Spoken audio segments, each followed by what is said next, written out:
Here follows an extract from my book Artful Designs, available from Amazon. Chapter 3, Part 3.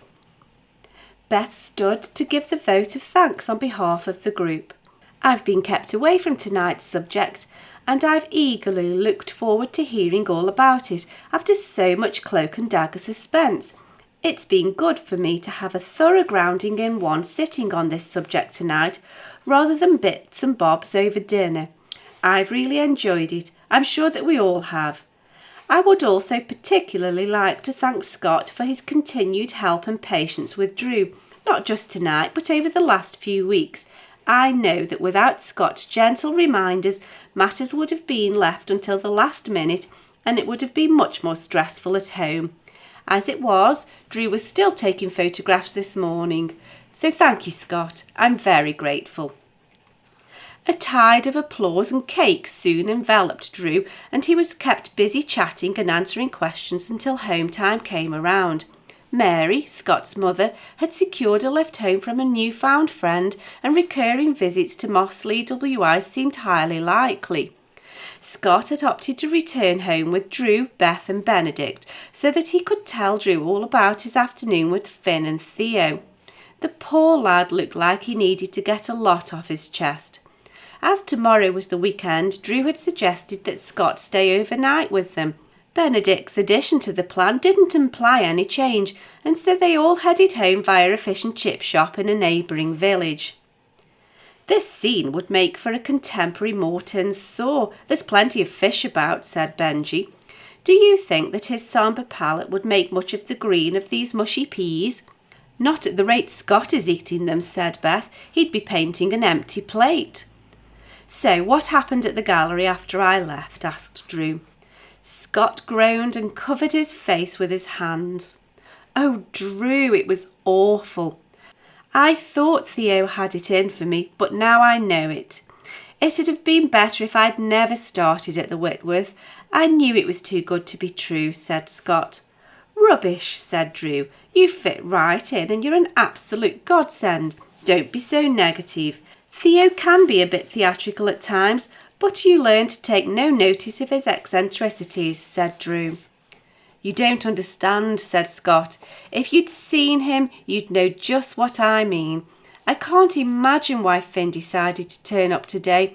He thinks I've become a snob since I started at the gallery, and he'll hardly even look at me, let alone talk to me or come and see me. I was glad he was finally beginning to leave me alone. He must have been concocting a plan to make me suffer, and turned up today to rub my nose in it and show me he's still the boss. You should have seen the look on everybody's face when he barged in with the others at his side. He thinks he's some kind of mobster with his trusty sidekicks. Theo was determined to make the most of it. He really called Finn's bluff by giving him the most exhausting tour you can imagine, and all the time he knew that he was making me squirm for every long minute of it. I'm sorry enough for what I did in my bad days, but nothing is ever going to be enough to convince Theo. I'm sure that's not the case at all, said Benji. When the courts applied for your community service to take place, Theo had every opportunity to reject you, and you'd never have known about it. Benji's quite right. I suspect that Theo forgot who his audience was and just got carried away. You know what he's like when he gets started. I wasn't joking at the WI. If they thought I rambled on a bit, they should try listening to Theo. Constable is his life's passion, and the gallery itself comes a very close second, said Drew. I wish you'd been there. I've never seen anything like it. It was like a game of poker. When Finn turned up, he opened the pot, but Theo raised him, knowing he had the upper hand, and he won hands down. He told them in depth about the renovation of the building and his plans for the future, having them trekking all over the gallery as he talked. He showed them what artworks were available to view, and then he capped it all off by taking them to see the Constable pieces again. He made me join in and follow them around just to see me suffer. Brad kept giving me the dirtiest looks imaginable, blaming me for giving him the most boring morning he'd ever had, said Scott. Drew actually laughed, but then stopped when he realised that Scott was genuinely upset. Oh, let Theo play his games. There's no malice intended, I'm sure. If he does have a problem, it's that he is quite selfish and never stops to consider how others might feel. He'd not stop to think about how his little joke would affect you. You really need to lose this chip on your shoulder and enjoy being part of the team, for good or bad. The very fact that Theo didn't stop to think about your feelings means he's treating you as he would any one of us, should be enough to reassure you. Theo is self-centred, it's true, but he isn't malicious or cruel. You're one of us, so you'll have to take the rough with the smooth, I'm afraid. There's only one solution here, I think, said Benji. Drew, you'll have to crack open that bottle of Talisker you've been saving. A single malt whisky is the only way to solve this problem. Benji clapped Scott around the shoulders and guided him gently but firmly into the lounge and the drinks cabinet. Drew followed willingly, and by the time Beth had loaded the dishwasher and popped in to say good night, the atmosphere was relaxed and congenial.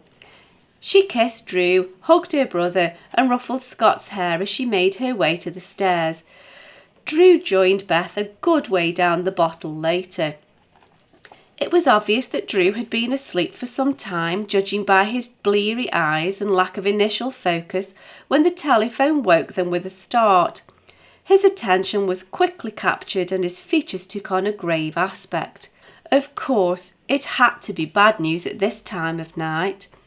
Beth switched on the lamp and scrutinised Drew's brief responses to the conversation in an attempt to discern who the caller could be.